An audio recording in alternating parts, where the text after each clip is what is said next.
В год столетия геноцида в Юго-Остинском государственном университете состоялась научно-студенческая конференция. Участниками конференции стали студенты Юго-Остинского государственного университета и Московского государственного института международных отношений, выходцы из Южной Осетии. Ректор ЮОГУ пожелал участникам конференции плодотворной работы, поблагодарил за организацию и проведение столь значимой в современных реалиях конференции. Я очень на вас рассчитывает вся Южная Осетия, потому как рисков у нас много у нашего этноса.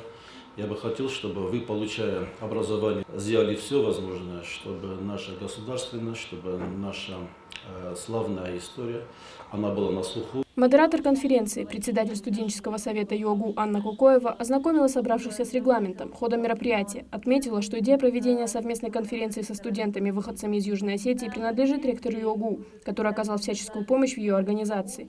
Отметила, что в ЮОГУ прошли десятки значимых мероприятий к столетию геноцида осетин. Участникам конференции была представлена музыкальная композиция 1920, подготовленная к столетию геноцида Юго-Остинским госуниверситетом.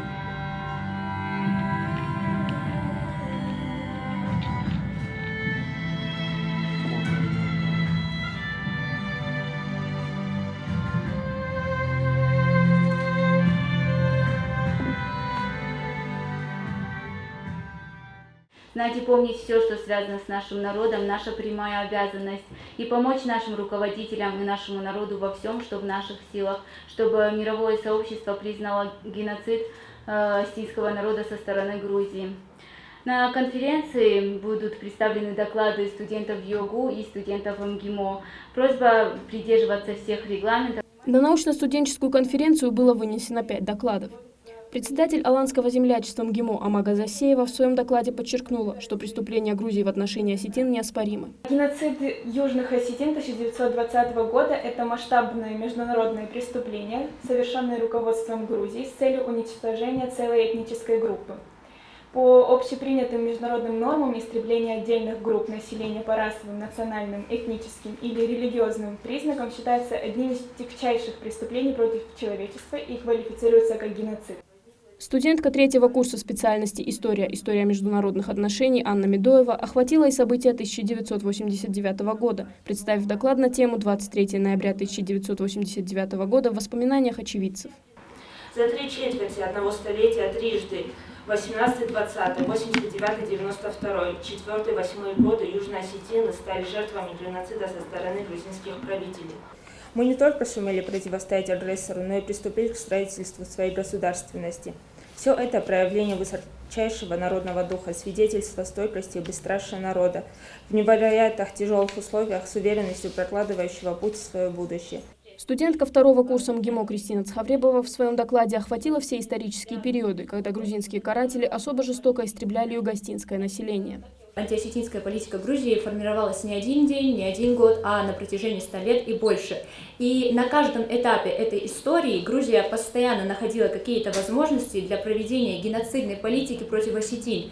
И здесь важно отметить, мое сообщение будет больше, наверное, с политико-правовой точки зрения описано, поскольку основные события нам уже рассказали. То есть, как я уже сказала, Грузия постоянно находила какие-то возможности для своей геноцидной политики, и здесь важно отметить, что у нее был достаточно большой арсенал средств, то есть были то постоянные этнические чистки, то были просто различные скрытые формы геноцида. Кстати, вот важно отметить, что ассимиляция отчасти тоже является скрытой формой геноцида на самом деле. Как уже нам говорили, вот когда вводилась различная, то есть дело производства на грузинском языке, ведь по сути это же является тем же самым геноцидом, только это скрытая форма.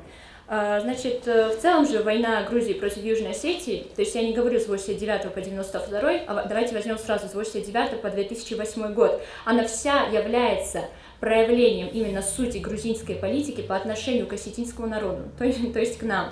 И как раз вот этот начальный этап с 89 по 92, он является самым жестоким и самым бесчеловечным, поэтому мы его берем немножко отдельно.